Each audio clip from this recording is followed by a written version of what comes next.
Supreme court में बुधवार 13 नवंबर 2024 को बुलडोजर एक्शन पर सुनवाई के दौरान बड़ी टिप्पणी की। कोर्ट ने कहा कि सरकारी शक्ति का दुरुपयोग न हो। इस दौरान जस्टिस गवई ने कवि प्रदीप की एक कविता का हवाला दिया और कहा कि घर सपना है जो कभी न टूटे। जज ने आगे कहा कि अपराध की सजा घर तोड़ना नहीं हो सकता।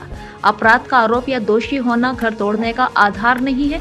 सुनवाई के दौरान जज ने कहा, हमने सभी दलीलों को सुना, लोकतांत्रिक सिद्धांतों पर विचार किया, न्याय के सिद्धांतों पर विचार किया। इंदिरा गांधी बनाम राजनारायण, जस्टिस पुत्तास्वामी जैसे फैसलों में तय सिद्धांतों पर विचार किया। ये सरकार की जिम्मेदारी है कि कानून का शासन बना रहे।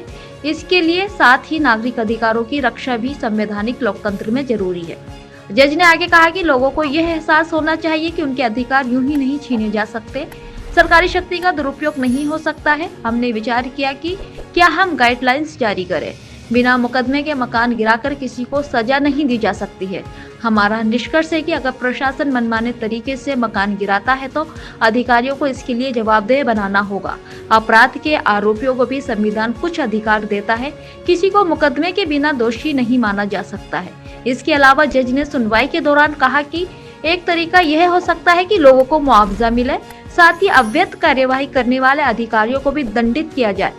प्राकृतिक न्याय के सिद्धांत का पालन होना चाहिए। किसी को पक्ष रखने का मौका दिए बिना मकान नहीं गिरा सकते हैं।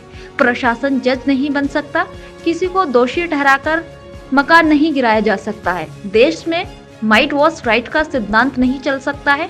अपराध के लिए सजा देना कोर्ट का काम है। निचली अदालत से मिली फांसी की सजा भी तभी लागू हो सकती है जब हाई कोर्ट भी उसकी पुष्टि करे।